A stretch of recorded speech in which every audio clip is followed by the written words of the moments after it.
regresamos a Directo al Punto. Soy Adaitza Cortés y un placer. Ya estamos en el último programa de esta semana y vamos a directo a la economía con Santos Negrón Díaz. Bienvenido.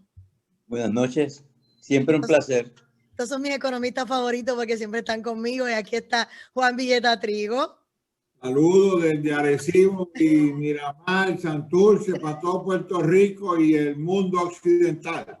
Bueno, y ya el compañero Luis Lajara, ya en los controles, nos va a dejar saber cuando aparezca Mr. Mojito, José Alameda, en el teléfono y lo conectamos con mucho gusto porque obviamente hay muchísimo de qué hablar.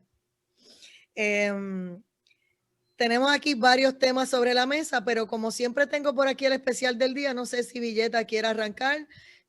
Hay que resumir la situación del contrato de Luma, las estrategias de Pedro Pierluisi. Hoy estuvo él reunido vía online, ¿verdad? Con la miembro de la Junta de Control Fiscal. Lo de los planes de estímulo de Joe Biden, que dice que van a dar la cantidad adicional para los famosos $2,000 que tanto la gente está esperando, y los efectos económicos de la turbulencia política en los Estados Unidos, que nos caiga aquí siempre la agüita acá en Puerto Rico. Así que comenzamos, Juan Villeta. Bueno, buenas noches. Ya estamos a enero 15. Ya no hay más días para pensar que vamos a juramentar. Lo que falta es el miércoles. Yo espero que todo marche bien, con mucha cordura, mucha tranquilidad. Queremos democráticamente seguir adelante. Ahora, eso no quita que vamos a lo que vinimos. En Puerto Rico está brava la cosa. Mira, una noticia, los temas que tú mencionas son de mucho interés, pero hay una noticia hoy que me ha chocado. Adelante. Tengo que, como decimos, tirarla al medio, ¿verdad? Así que usan el término. Este es el especial del día, porque es que él siempre me tiene un especial del día que es secreto. Así que no sé si es este o me trae otro por la cocina. No, adelante. ¿Lo quiere adelantar hoy? Hoy es el secreto. Hoy en un periodo de la capital anunciaron que Autoridad de Energía Eléctrica está esperando pagos de agencias importantísimas de Puerto Rico que no han pagado y excede los millones de dólares. La legislatura, el Capitolio, ese edificio no han pagado la luz. Este problema no es por resaltar que sea energía eléctrica, pero ustedes saben, y como economistas que queremos llevar información, el gobierno a su vez ha permitido esta situación, que una agencia le debe a otra agencia, y entonces eso trae una situación muy delicada, porque si yo no cobro mi servicio, ¿cómo yo le voy a pagar a mis suplidores? En sentido de economía básica, estamos hablando, fíjate que es un sector tan importante como energía eléctrica que tiene que cobrar su servicio y no le paga el mismo gobierno, porque ellos son el gobierno. Energía Eléctrica es una agencia pública de Puerto Rico que da el servicio de energía eléctrica. Eso a mí, y tengo aquí la noticia, me preocupa, porque si nosotros pretendemos mejorar y que energía eléctrica se enderece y que podamos tener un servicio de energía confiable, pues la deuda del gobierno con energía eléctrica dice aquí que le deben 246 millones de dólares. ¿Cómo vamos a decir que resolvemos la cosa si no empezamos por poner la casa en orden? Ese es el concepto básico de economía. La administración empieza por el hogar. Tenemos que pagar la deuda y darle a energía eléctrica los fondos, porque si no, mira lo que pasa. Hemos hablado aquí en otros momentos de que si usted no tiene el ingreso, pues recurre a crédito, recurre a un préstamo, un amigo, un familiar, le presta los fondos para usted poder seguir pagando, y el mes que viene, si genera ingresos, repaga lo prestado. Pero si se sigue acumulando, gana intereses, hace más dura la cosa. Así que, para empezar, esa noticia tiene que ser analizada, tiene que ser evaluada, porque no podemos decir que vamos a salir de la solvencia con esta situación.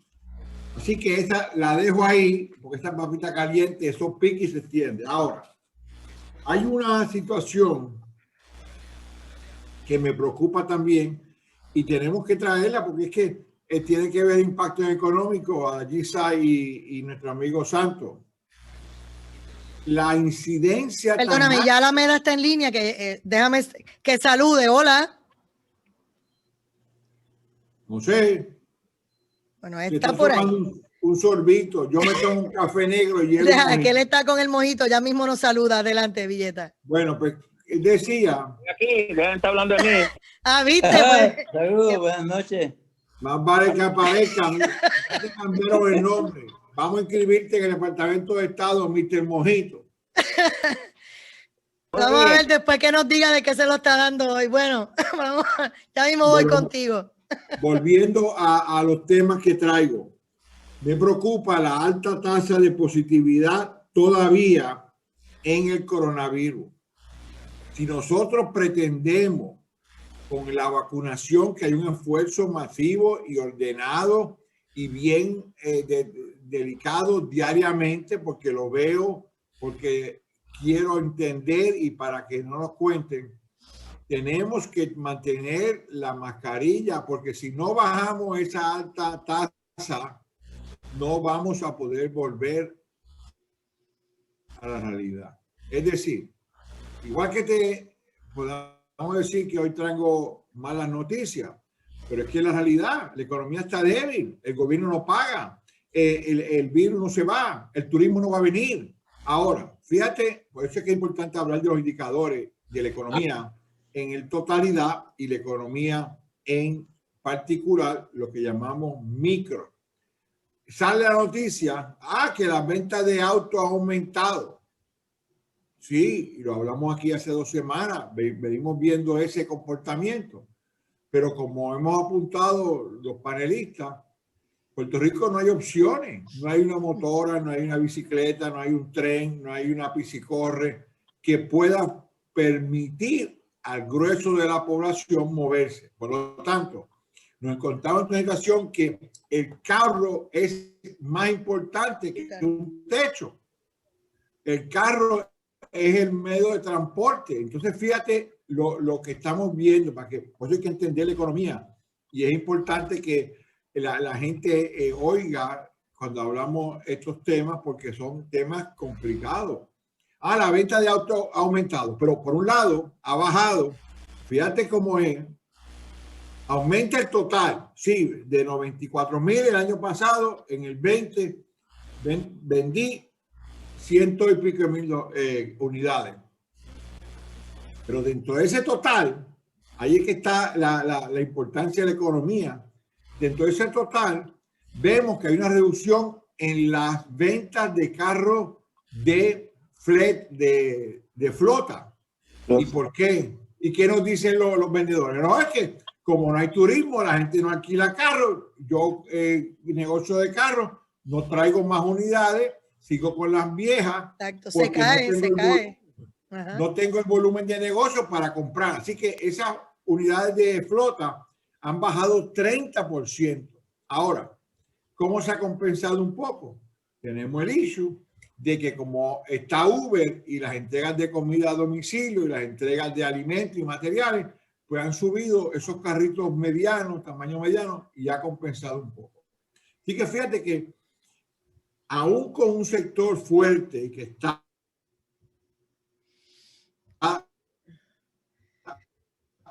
vigoroso, mía, está saliendo. Hoy y en estos días se ha hablado de que la vacunación va a seguir y más intensa, pues eso va a ayudar, pero la vacunación hay que pagarla. Hay que dar el servicio, todo ese personal, el uniforme, la bata, los guantes, el jefe de la informática. Ahora, fíjate, y esto es importante que lo resaltemos, todas esas formas están hechas en papel. Yo he mirado y sigo preguntando, se dieron una forma en papel. ¿Cuándo esto va a decir paperless? O sea, una sociedad sin papel. Es imposible. Y toda esta información hay que recopilarla.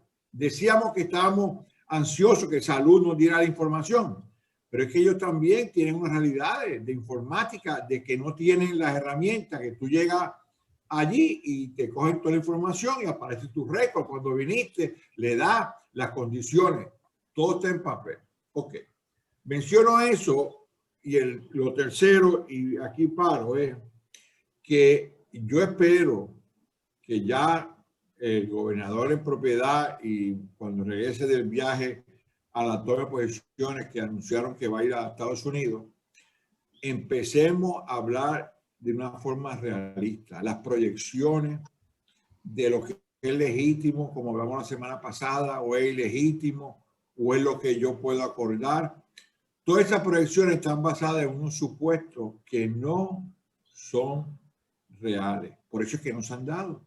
Por eso es que la economía no despega. Puerto Rico, el turismo ha caído más del 50%.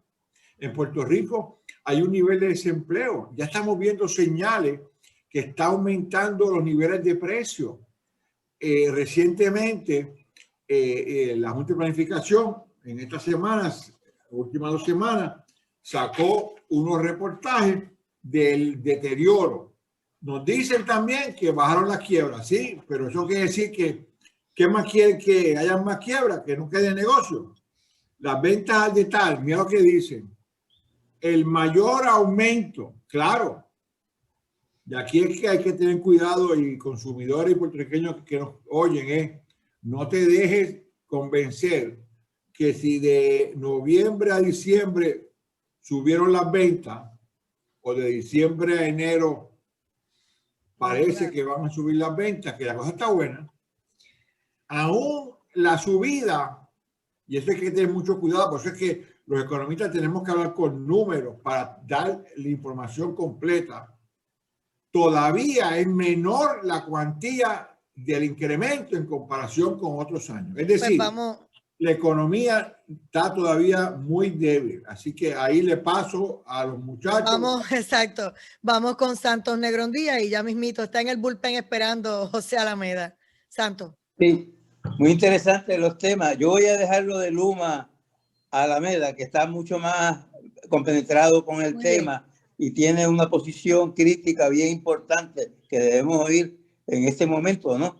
Es una decisión fundamental en manos del gobernador, en manos de la propia Junta de Supervisión Fiscal y de la legislatura. O sea, hay virtualmente todos los actores administrativos del proceso político en Puerto Rico tienen apostado significativo interés en ese contrato, y evidentemente los trabajadores y todo el equipo es uno de los temas más álgidos que se pueda discutir en este momento en Puerto Rico. Iba a comentar lo siguiente. Yo oí hoy al presidente electo Joe Biden hablar casi 40 minutos sin detenerse del asunto de la administración de la vacuna. Evidentemente, él tiene un descontento total con la forma en que ha bregado esta administración, la administración Trump, con la forma en que se ha organizado la vacunación en masa. Él cree que se puede reformar virtualmente todos los aspectos. Sería para mí evidentemente imposible resumir en este turno todo lo que dijo él en 40 minutos, pero está claro, la variable fundamental sobre el tapete de decisión de la administración Biden es parar el virus, detener ese proceso, porque sin eso virtualmente todo esfuerzo es nulo, porque la economía va a seguir estrangulada por el alto desempleo, la incapacidad de las empresas de reactivar su centro de trabajo, el miedo y la actitud conservadora de los consumidores y de los propios inversionistas. Evidentemente, él tiene un plan económico, pero acuérdense que él tiene cierta ventaja, porque ahora cuando entre el nuevo Congreso, el nuevo Senado, él va a tener una mayoría de 1, que es el voto lo decide la vicepresidenta Kamala Harris, de manera que suponiendo que hay unanimidad entre los senadores demócratas y que no hay disidencia, porque estos temas son bastante complicados, en ambos partidos hay lo que se conoce como conservadores fiscales, que entienden que lo que propone el presidente electo, aumentar el beneficio de las personas, elevarlo a los 1.400 que faltan, toda la ayuda a los negocios, todo un plan de billones y billones de dólares, puede ser un desafío para la estabilidad financiera de un gobierno como el de Estados Unidos, que está involucrado en una deuda extraordinariamente grande, bien preocupante. Puede ser que surjan conservadores fiscales en los demócratas que le pongan alguna traba a la implantación del plan de recuperación de Biden, pero evidentemente él está interesado en esas dos dimensiones, combatir y dejar atrás el virus en la medida que sea posible. Él tiene un plan de 100 días y eso en todo lo que hagan en Estados Unidos está involucrado Puerto Rico. Otra cosa que me preocupa de las noticias que vi hoy es lo siguiente: las protestas que va a haber el día de la inaugural, el 20 de enero, son personas que portan armas, no son pacifistas con carteles, son personas que llevan a la manifestación armas. Allí hay docenas de miles de guardias nacionales, más toda la policía del Capitolio, más la policía del Distrito de Columbia. Allí hay dos fuerzas enfrentadas. Evidentemente, no podemos comparar la fortaleza de soldados física, mental y técnicamente preparados para cualquier acción, porque ellos van completamente en posición de batalla. No estamos hablando de guardias de palitos, estamos hablando de hombres armados con potencia para la guerra, enfrentados a una multitud que en teoría va a ser pacífica, pero es una multitud que tiene ese enardecimiento que vimos en el Capitolio el 6 de enero, con armas en la mano. Un agente provocador, cualquier elemento o varios, pueden inducir una violencia. Y allí, como ustedes ven, nosotros los puertorriqueños siempre estamos en el centro del asunto. 200 soldados, guardias nacionales puertorriqueños van allí, quién sabe a qué riesgo, para proteger los procesos de toma de posesión del vicepresidente, del presidente y vicepresidenta. Muy interesante la situación, pero como ustedes ven, lo que dice Villeta es correcto, hay que ir a los indicadores, pero evidentemente aquí no es una discusión de indicadores ni micro, ni macro, ni de sectoriales. Aquí es una cuestión de si es viable la economía en medio de un incremento tan exacerbado de la pandemia, cuando los hospitales muchos hospitales en Estados Unidos están a punto del colapso. Eso no es una cuestión estadística casual aquí y allá, es sistemático en todo el país. O sea, el estado de California, Santo, tú has leído sí, California. Sí, California, especialmente Texas, en Los Ángeles, es desesperante. Bueno, pues vamos a dejar a Alameda, que le toca el tema más difícil, que es el de Luma. Es el más fácil, es el más fácil. Bueno, para Alameda es un paseo. Mira, aquí dice suave con lo de las armas, y es porque interesantemente los conservadores respaldan mucho el tema de la segunda enmienda y las armas. Claro. Y obviamente pues una cosa es andar con armas, pero fíjense la cantidad de millones y miles de personas que habían en esa protesta, y aunque estaban todos con armas, no hubo un tiroteo así en la calle como, ¿verdad? Exacto. Como la gente podría abierto, pensar. Sí. No realmente hubo provocaciones de todos lados, pero ellos saben cómo se supone que se usen las armas. El único que paró fue el que hizo un policía que mató a una señora que estaba en una... Ahí lo dijiste. Vamos con José Alameda Lozada, bienvenido. Vamos a hablar de Luma. Saludos a todos, a los radioescuchas, a ti y a los amigos aquí presentes, tanto Santos como a Villeta. Espero que todos estén bien. Bueno, ¿por qué me dejaron a mí ese tema de Luma?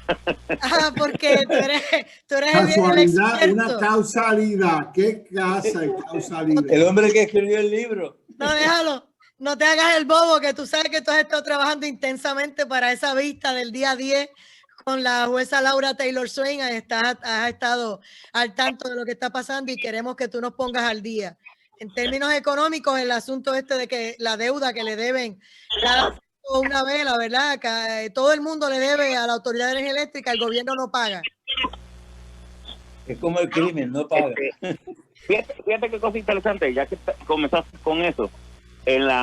Yo hice una presentación, igualmente Don Sancillo, que es de IEFA, el Instituto de Economistas de Energía y Energía Económica, algo así, porque es un nombre larguísimo, y le habíamos dicho que un problema que tenía la autoridad era que, y si comparaban con las otras autoridades de los Estados Unidos, la de, por ejemplo, la autoridad de allá de Nueva York, de Upstate New York, son autoridades muy parecidas de emisión de energía. Tienen una proporción de deuda, o sea, de cuentas a cobrar bien bajita, y cuando tú ves a Puerto Rico, la Autoridad de Energía Eléctrica es una deuda que está explotando. En el 2014, el estado de situación que yo le citaba a estos caballeros que eran los economistas de la Junta de Supervisión Fiscal, le decía, pero mire, ¿cómo es posible que en el estado de situación auditado tengan sobre 1,000 millones en deuda por cobrar? Y entonces también el gobierno federal, muchas de las agencias del gobierno federal nos deben. Y ellos decían que no, que eso iba a bajar y que había bajado y que la autoridad había hecho una serie de cambios importantes. Sin embargo, la información que sale en el comité de transición es que se debía unos 240 millones de parte de las agencias del gobierno local y federal. 240 millones. Mundo. Y esa era la deuda que se había acumulado. Y ahora nos acabamos de enterar que también, para no quedarse atrás, se queda atrás la legislatura de Puerto Rico, que por 4 años no pagó la deuda. Y yo estaba tratando de buscar precisamente el presupuesto, pero no hay un detalle sobre las partidas de presupuesto que presenta la autoridad esta de presupuesto. ¿Cómo que se llama? La oficina de presupuesto. OGP, la oficina de gerencia y presupuesto. Sí. Tampoco hay un detalle sobre eso.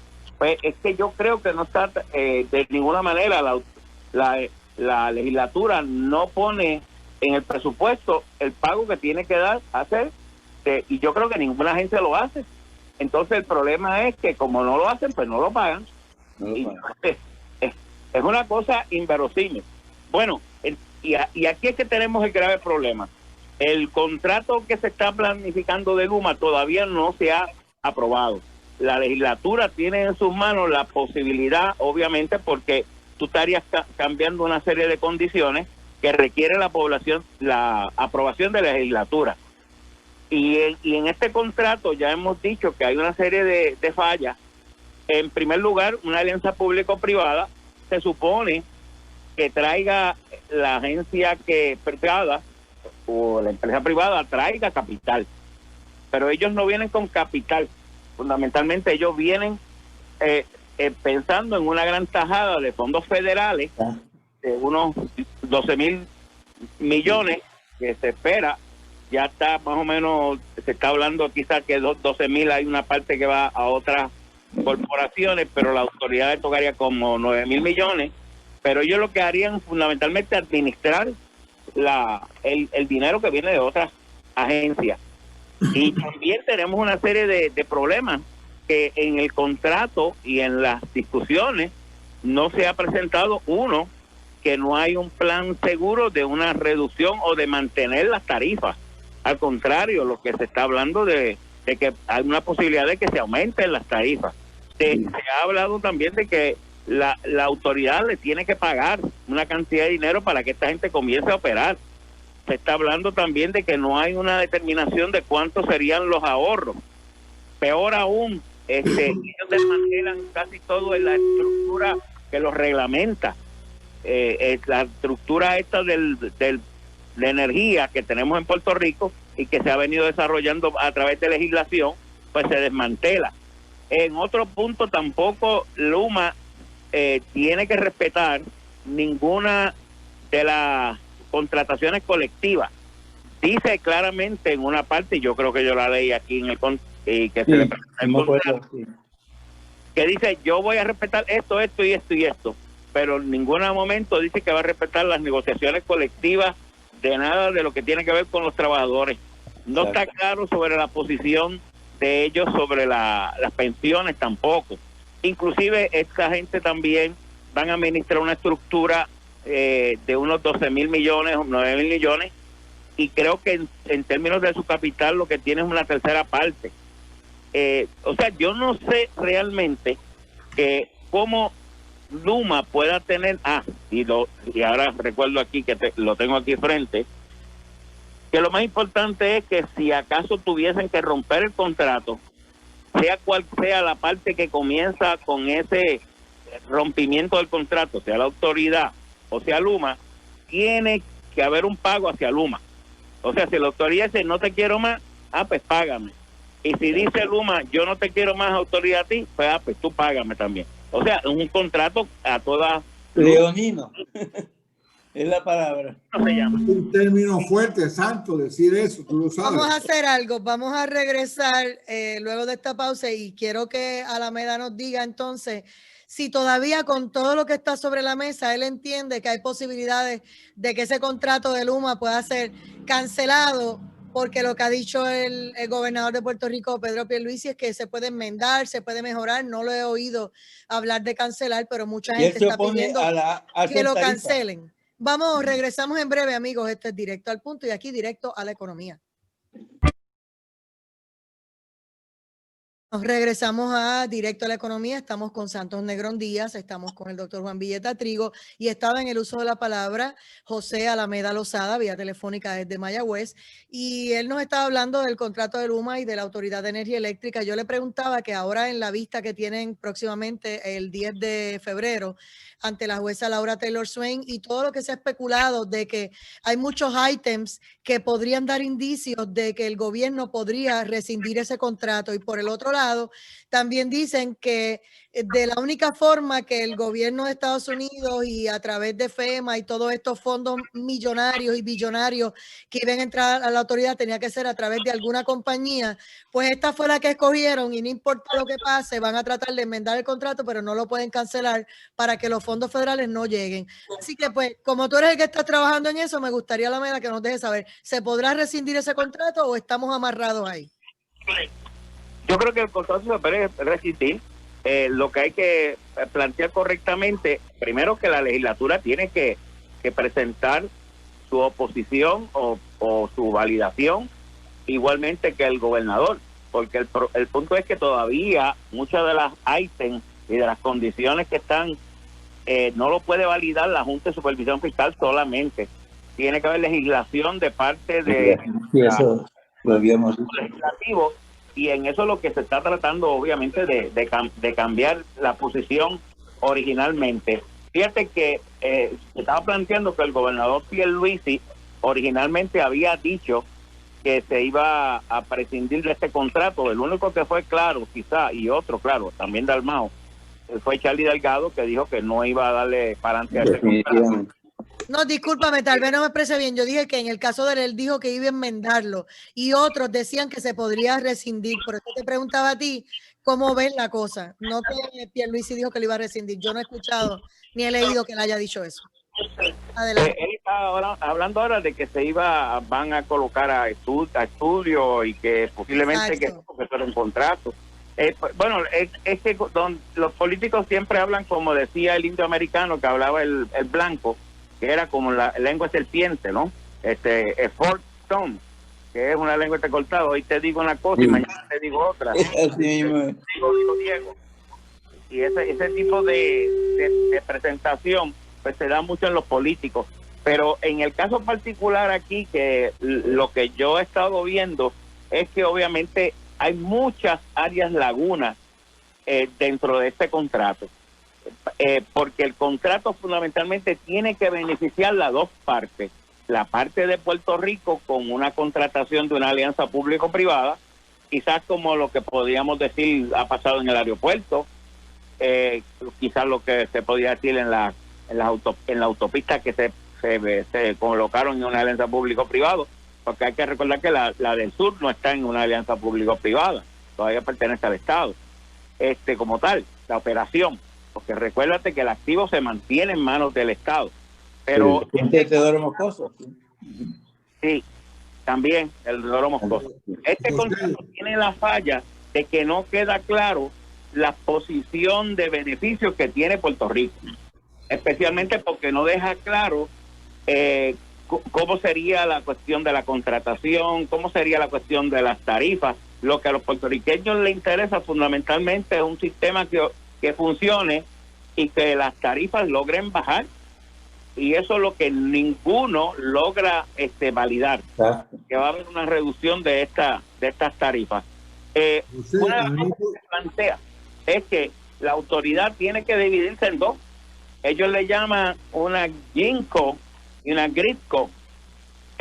GINCO es una compañía de generación que conserve la titularidad de los activos de generar la energía, y otro, la GRIDCO, que es la que tiene que ver con la contratación de los cables, ¿no? Que esos son los que van a ser transferidos a través de un esquema de alianza público-privada. Obviamente aquí hay muchas lagunas y no está claro el beneficio, fundamentalmente porque la compañía Luma no paga nada.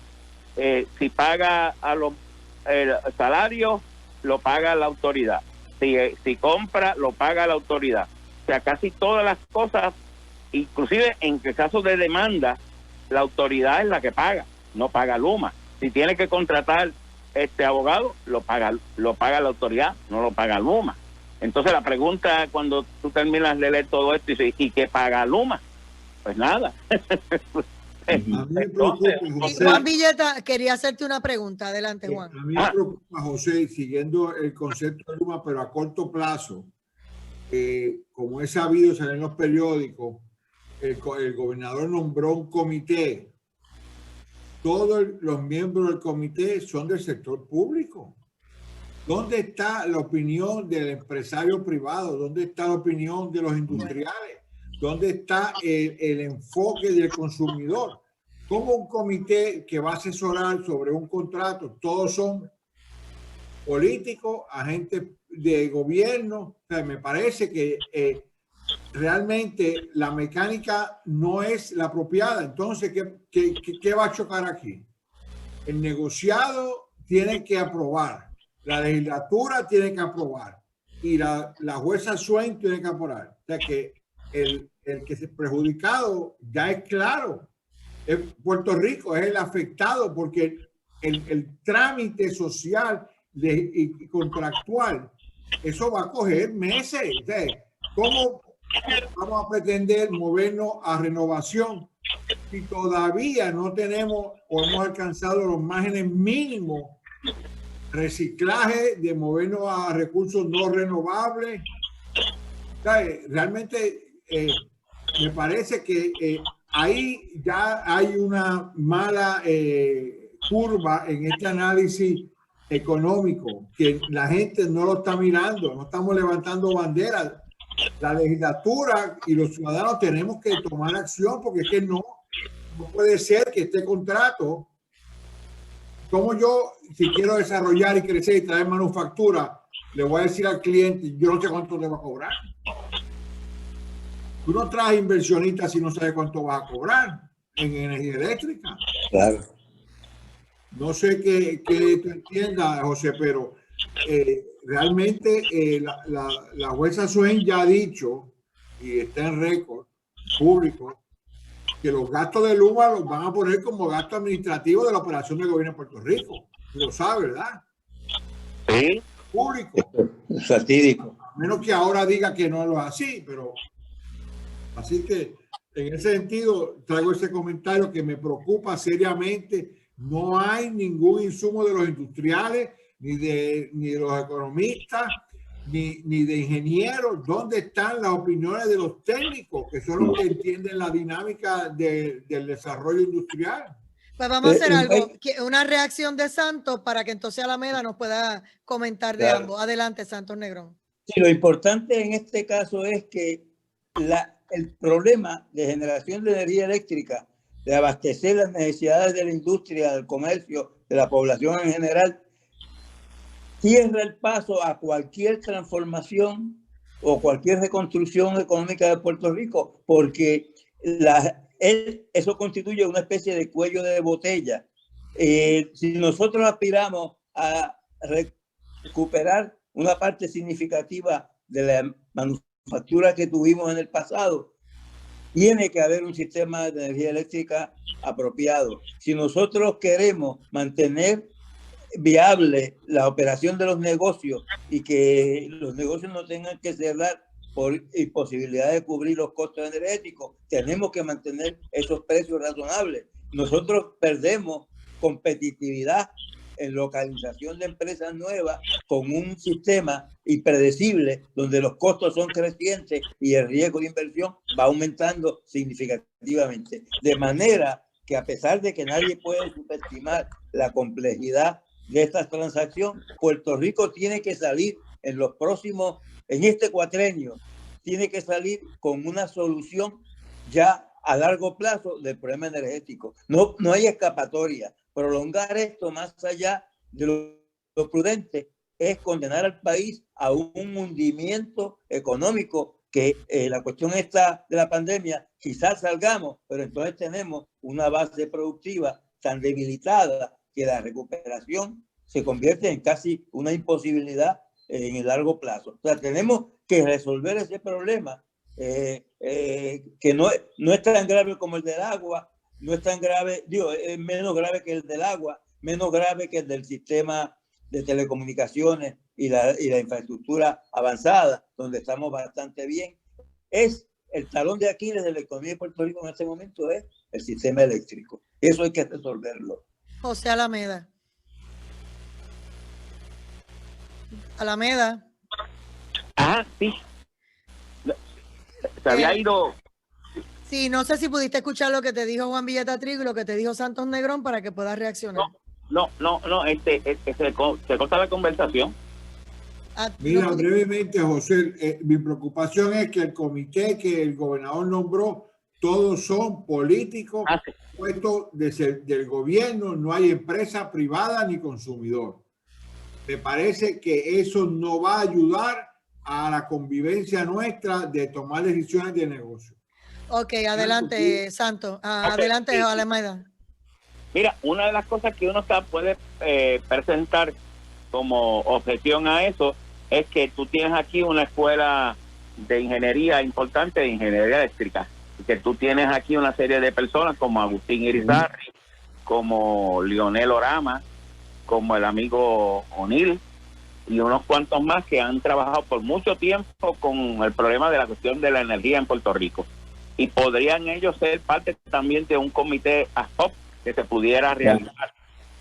Porque el problema, y otros más, ¿no? Tenemos también, por ejemplo, uno que fue mi estudiante, Quintana, que dirigió la autoridad, fue estudiante de acá del recinto de Mayagüez, también estudió economía y cogió varios cursos de economía conmigo. Y tú puedes tener un grupo importante de tu mismo gobierno que pudieran ilustrarte. Porque a mí lo que me parece es que a veces cuando se eligen estos comités, es que tú eliges el comité para que te digan lo que tú quieres oír. Exacto. La idea es precisamente todo lo contrario. Es que te digan lo que realmente es importante. Lo que falta que no tienes. Sí. Eso es lo que hace falta. Exactamente. Muy importante. Exactamente. A veces uno puede decir a lo mejor se necesita que se haga un tipo de alianza público-privada en la generación de energía. Y se puede decir, oye, que sí, que bien, pero vamos a tener un contrato bueno, porque tenemos que... Sí, y más, la pregunta es por qué tenemos que traer una que no va a pagar nada, que lo que va a estar cobrando y lo que está buscando es como el germen que está buscando esos 12,000 millones que van a llegar. A eso da ser la autoridad. Entonces, y dicho sea de paso, creo que va a ser la autoridad quien lo reparta, porque la empresa privada no puede recibir fondos del Estado como tal. Por eso es que se hay hace una algo alianza aquí que no hace público-privada. sentido, porque decían que era que sin la compañía privada los chavos no iban a llegar porque no confiaban de tanto que aquí alegadamente se hablaba de corrupción y fraude. Y decían, pues FEMA no los va a entregar. Pues entonces se inventaron esto de esta compañía para que el dinero llegue. Pero entonces lo tiene que administrar la misma autoridad porque ellos no pueden. Y ellos son como empleados que cobran. Entonces no entiendo. Bueno, acuérdate que la autoridad se va a mantener la titularidad del activo, de las torres, de los cables, de las subestaciones, de las estaciones de generación de energía. Eso es una alianza público-privada. Pero mucho dinero de ese que va a llegar se va por el chorro, se va con ellos, arrancando. Ese dinero lo va a administrar, obviamente lo trasladaría de alguna manera a la autoridad, a estas compañías que son los que van a administrar, recomponer, reestructurar todo el sistema de transmisión, distribución de energía. Y ahí entonces que ellos pueden coger un poquito más de lo que esperaban, porque no tienen que traer capital. Si la esencia fundamental, el CAO presentó un esquema de lo que es una alianza público-privada y dice claro que fundamentalmente por eso es que se hace, porque el Estado, al carecer del capital, pues la empresa privada trae su capital fresco. Pues bien, pues tiene que tener una participación y una ganancia, eso lo sabe todo el mundo, así que funciona el sistema. Pero no es que yo venga aquí, estoy pelado y yo voy a esperar que tú me des. Bueno, hay otro issue, José, que es bien importante. Puerto Rico, hay que decir y repetirlo, no podemos seguir con energía no renovable, porque a la larga se está encareciendo. El petróleo ha vuelto a subir, el gas ha vuelto a subir. Nosotros mismos estamos creando unos mecanismos que no van a sostenerse. Entonces, gracias por mencionarlo, porque aquí Pablo Torres estaba planteando eso, de energía solar, obviamente está también la energía eólica y está también el gas natural, que se dice que en menos de 25 años ya todos los carros van a ser eléctricos, que todo tiene que ser con energía renovable. Pues entonces deberíamos, con todos esos billones que vienen, reorganizar la cosa para que estemos a la par con lo que se espera. Nos queda bien poco tiempo y por eso fue que intervine también, porque además de tu reacción, Juan Villeta, lo que estaba hablando Alameda, aproveches para hablar sobre el plan de estímulo que Joe Biden dice que va a llegar y el efecto de la turbulencia en Estados Unidos. Así que con eso cerramos. Vamos contigo y la ronda seguimos después con Santo. Adelante. Mira, me preocupa eso, porque ese paquete, como dijo Sandro, la deuda es alta, realmente, y hace falta un estímulo a la economía. Y tenemos que mover, porque en Estados Unidos, nosotros no hablamos de las estadísticas, pero podemos mencionarla, el nivel de desempleo, la deuda, el porciento de la deuda, el déficit del gobierno. Ahora, tú mencionaste ese punto de la violencia, todo ese gasto no estaba presupuestado, toda esa de fortalecer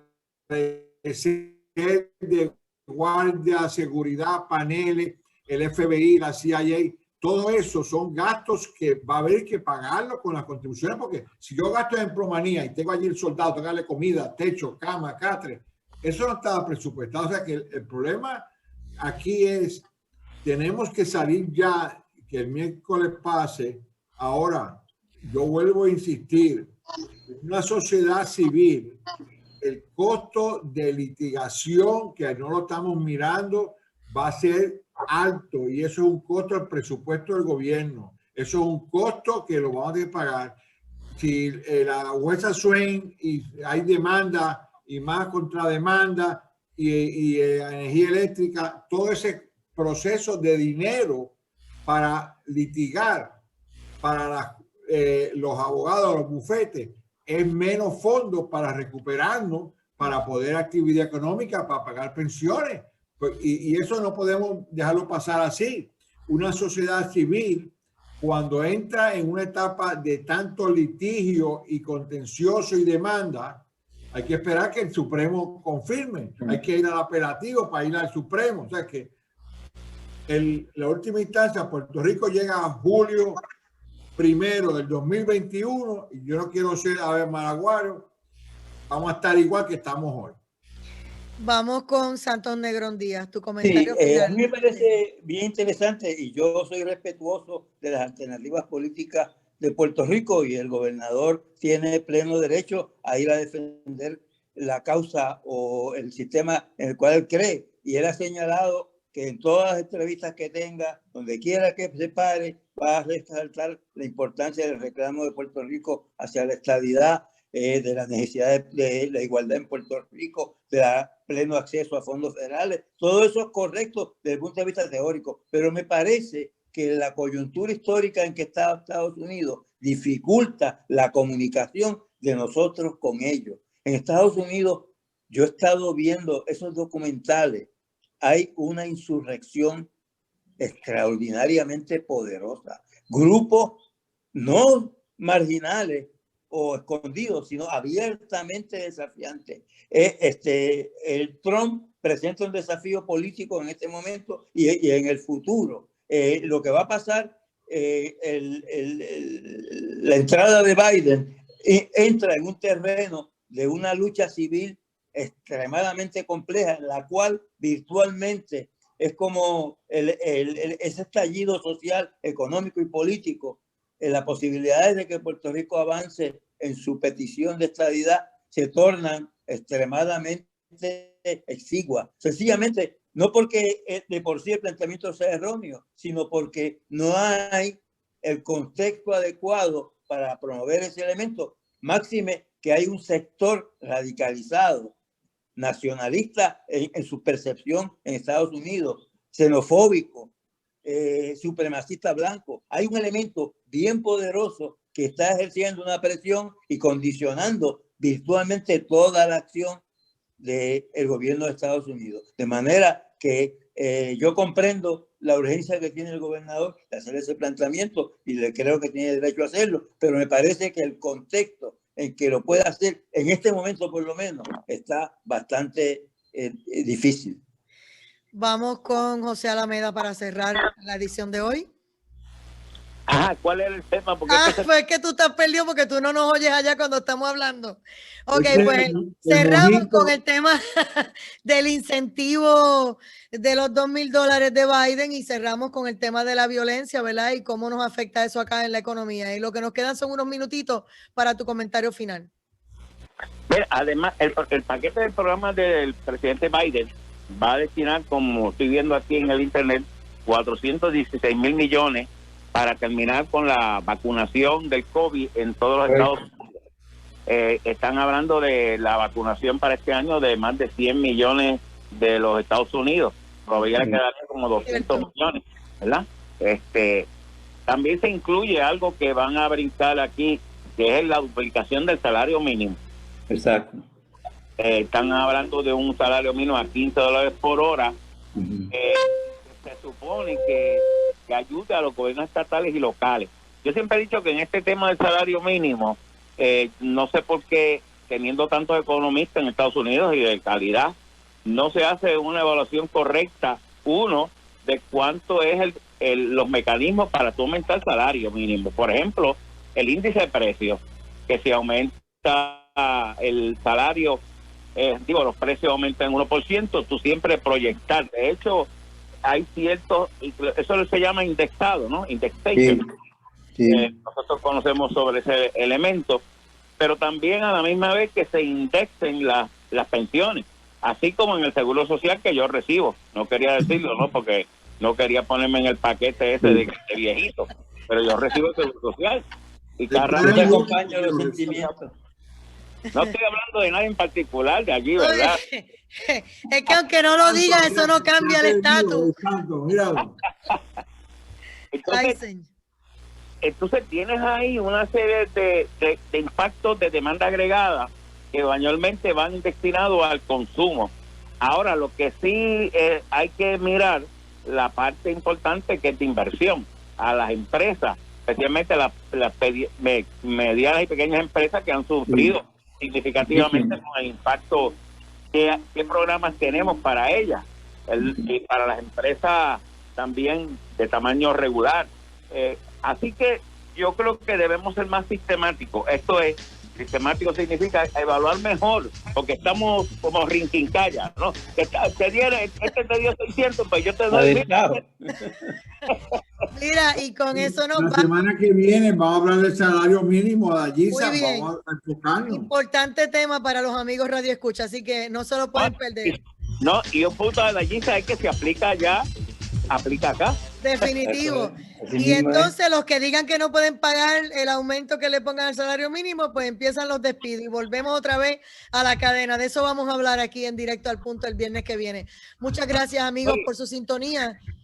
Directo a la Economía, Santos Negrón Díaz, doctor Juan Villeta. Disfruten las octavitas que se están acabando, las octavitas. José Alameda Lozada, economista de nuestro país, y nos fuimos hasta el próximo lunes. Que la pasen bien, linda noche. Buenas noches, buen fin de semana.